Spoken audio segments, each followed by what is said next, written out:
Sir నమస్కారం అండి. Sir నిన్న పవన్ కళ్యాణ్ గారి జనసేన పార్టీ 12వ ఆవిర్భావ సభ అయితే మీ ఊర్లో చాలా బాగా జరిగింది కదా, ఎలా అనిపించింది? బాగా జరిగిందని అంతా బాగా ఉన్నది. జనాలు కూడా ఇబ్బంది పడలేదు.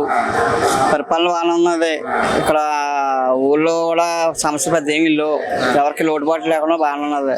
ఇంకొక గొప్ప విషయం ఏంటంటే అక్కడికి వెళ్ళిన ప్రతి ఒక్కరికి మజ్జిగ అలాగే పుచ్చకాయలు ఫ్రీగా ఇచ్చారు కదా, దాని మీద మీరు ఏమంటారు? అదైతే ఇంకా మంచిదండి. మంచి బాగా చేశారు. ఇంకా ఎక్కువ పెడితే ఇంకా బాగున్నాను. కానీ కొంతమందికి అందలేదు, కొంతమందికి అందింది. తర్వాత చేబోళ్ళ నుంచి కూడా భోజనాలు బాగా పెట్టారు. దారంతా కూడా మన పిఠాపురం వచ్చేదాకా కూడా 4 దిక్కులు పెట్టారు భోజనాలు కూడా. ఎవరికి లోటుబాటు లేకుండా బాగుంది. జనాలు తొక్కించినట్లేదు. వచ్చిన సభ కూడా బాగా నిర్వహణ జరిగింది. మరి మీరు అత్యంత మెజారిటీతో గెలిపించుకున్నారు కదా మీ పవన్ కళ్యాణ్ గారిని, ఆయన ఇక్కడ సభ పెట్టారు కదా, మీకు ఎలా అనిపిస్తుంది? మంచిగానే ఉన్నది. మరి సభ పెట్టారు, బాగున్నది. ఎలా మాట్లాడారు?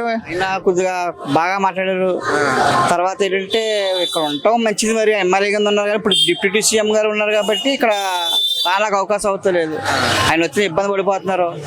జనాలు కూడా ఫ్లోటింగ్ ఎక్కువ అయిపోతుంది. ప్రొటెక్షన్ కూడా ఎక్కువ ఇవ్వాల్సి వస్తుంది ఆయన గురించి. కానీ ఆయన వస్తే మంచిది, మాకు ఇంకా ఉండాలని మేము అనుకుంటున్నాం. పరిపాలన ఎలా ఉందండి? పరిపాలన అయితే బాగానే ఉందండి. ఎవరికి ఇబ్బందుల్లో ఎవరిని ఇబ్బంది పెట్టి పరిపాలన ఏం కాదు. ఇంకా చిన్న చితకాలను ఇంకా బాగా చూస్తున్నారు. అన్ని బాగానే ఉన్నాయండి. నిన్న ఏర్పాట్లన్నీ బాగానే ఉన్నాయి. ఏర్పాట్లు చాలా బాగా చేశారండి. అందరూ చాలా బాగా చేశారు. చాలా మంది ఫ్లోటింగ్ వచ్చారు కానీ కొంతమంది ఇంకా ఇబ్బంది పడిపోయి వెనక్కి వెళ్ళిపోయారు. వెహికల్స్ కి అన్నిటికి అన్ని ప్రాసెస్ కూడా బాగా పెట్టారు. అన్ని దిక్కుల్లో కూడా బాగా చేశారు. అంతా చాలా బాగా చేశారు. జనాలకు ఇబ్బంది లేకుండా బాగుంది.